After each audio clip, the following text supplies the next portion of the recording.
Hello, ladies and gentlemen. Welcome to the Community Talk Show. And today I'm super excited to have at our studio Miss Liz Miranda, and she's running for state representative. Please help me welcome Liz. Thank you. Thank you. Hello, Liz. Welcome to our studio. And can you first please introduce yourself? Tell us a little bit about you, about your family, and what position you're running for. Most importantly. More important. So my name is Liz Miranda. I'm the daughter of immigrants. My parents came here in the 70s, like many in the Vietnamese community, in search for a better life. My mom was a high school student when she had me, and then went to work. She is a cook at the Sheraton Boston. Many people know her. Maria, hi mom. And I have been living in this neighborhood my whole life. I grew up on Dudley Street. I currently live in Grove Hall. And I'm running to be your next state representative in the 5th Suffolk District. The 5th Suffolk District is a pretty large area. It stretches all the way from Dudley Street to Fields Corner by way of Bowdoin, Geneva. It is the third most diverse district in the country. It has a large Vietnamese population, has a large Cape Verdean, Latino, and Black and white population. And I'm running for state representative because I believe leadership is important in the community to unify, but also in the State House to bring resources and pass laws that we need to help our community, and that's who I am. That's awesome.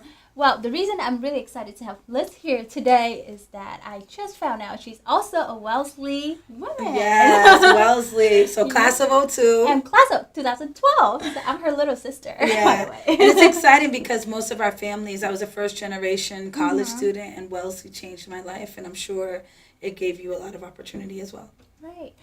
Liz, can you share with us what motivates you to run for this position? What motivates me is there are not enough people of color in the State House. The State House has about 200 seats, 40 in the Senate, 160 in the House of Representatives, and there's only one Black woman.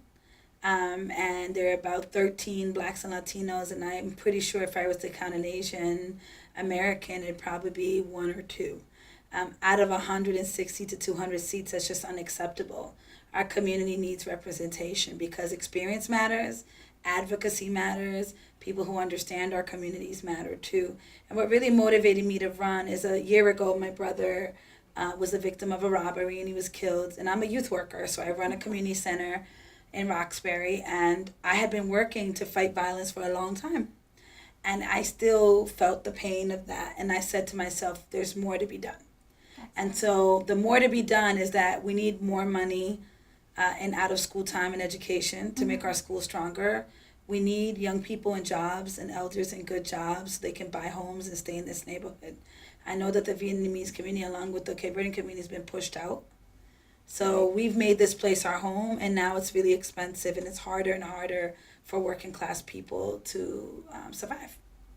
It's very nice that you want it to be our voice, but can you tell us a little bit more about what is a state representative? What is your position? Right. So I had to learn this too. So the state representative that you elect really does things like in 4 categories. They champion causes. I'm a firm believer that when you invest in women, you invest in communities. So I can possibly champion women and girls. Obviously, I can champion alternatives to violence because what has happened to my family. But I used to be an entrepreneur, so I plan on being a huge champion of the business community because the small businesses in our community are really the backbone. That's where we go food shopping, where we went to the pharmacy downstairs. This is where we go eat our pho. This is where we celebrate. The second thing a state representative does is constituent services. So although most of the issues you face in your community are from the city perspective, your state representative can use their influence to make sure that your roads are paved, that the lots are cleaned, that the businesses are invested in. Anything that you can think of that you might have a problem with, the opioid crisis is really big. Right. That's a place where the city and state can come together. But the 2 biggest roles is that they bring financial resources into your district, meaning that they use the state's budget to have earmarks and also pockets of money that they can put into housing, they can put into criminal justice reform. Immigration reform is another place. I'm a daughter of immigrants. I understand deportations. My father and brother were deported, and so I understand what the community is dealing with in that area. And then we're a lawmaker. We make laws, we support laws, we try to convince the other 159 people in the State House to really support what we're doing. Mhm. And if there's a law that's not doing so well that needs to be changed, we also try to rally. So those four things are the main job of a state representative. And what makes you feel that with your experiences, with your achievements in the past, you will be able to succeed in this position? I think there's three reasons why I'd be a great state representative. One, I believe that residents know what they need for their district, and I've lived in this community my entire life. Mhm. And therefore, I think we should speak together. I want to work with the community, not go to the State House and try to put an agenda that's self-interested, in my own self-interest. The second is I want to unify the district. So the district is so large. There's 42,000 people. Like I said before, there's 20% Vietnamese, 20% Latino, 20% Black and white, and about 40% Cape Verdean. There's 6 zip codes.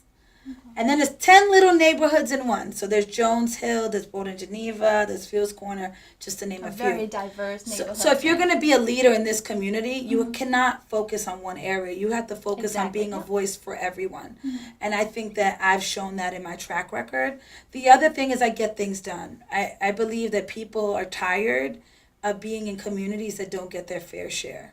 And so really I want to go to the State House to say, hey, our district is powerful, and I want to encourage better representation so we can actually address housing, immigration, education, and jobs, which are the top 4 issues whenever I'm in the community. What is a few of the pressing issues that you're seeing right now in our community, and what will be your resolution for that?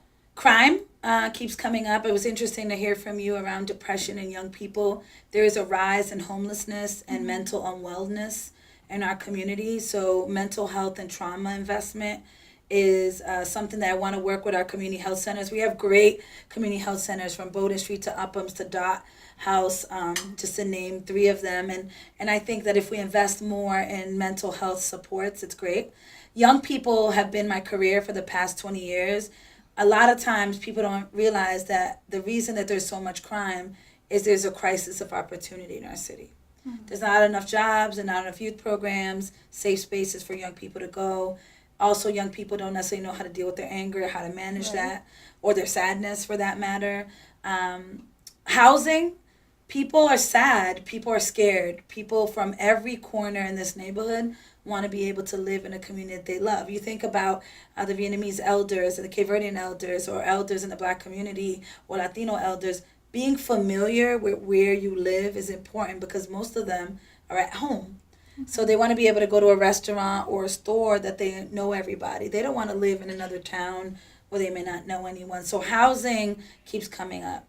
Education changed my life. I'm sure it changed yours and everybody listening, that we have to better fund public schools so that young people are prepared to go to schools like Wellesley, to go to Harvard and MIT. But at the same time, create well-rounded students who have art and music, so that they can go to college and realize that it's not just about the academics. Exactly. Right? Because college isn't just about that. And then jobs.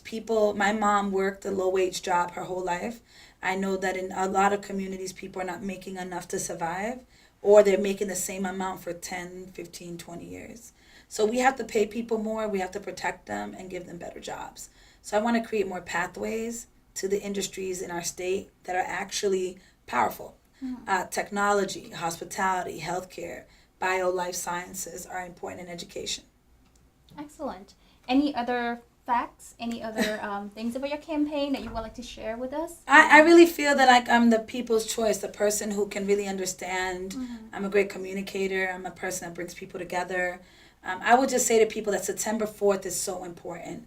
It's a primary. We have usual low voter turnout. I encourage everyone on September 4th to go out and vote. And that's the day after Labor Day. It's important to say that because it's a holiday weekend. And people it's might easy forget. to forget. September 4th, Tuesday, we got to go out and vote, because one of the important things is we have to show the state government that our district is important too. And if we don't put people in office we want, or even stay more active, what we have is that they may not take us seriously. And I don't want to be in the State House in that way. So I want to encourage everyone from all corners, every ethnicity, every age, 18-year-olds, go out and vote. Right. 24-year-olds go out and vote. 30-year-olds, we don't go out to vote, and our elders are out voting us. We have to make our voice heard. Right? Yeah. And, we have to also make sure that we're fighting for the things. I went to meet with a couple people in the community. I went to VIA Aid. Mm-hmm. I went to the Asian American Resource Workshop. I went to the Vietnamese radio. I talked to businesses. And there's a lot of issues that we have similar. Mm-hmm. But because our communities linguistically don't communicate, you need someone that can be a bridge builder to create the change we need. Excellent. Thank you so much for Thank coming you. to our studio today. And after today's show, you know who Liz is. If you see her on the street, waving at her, support her.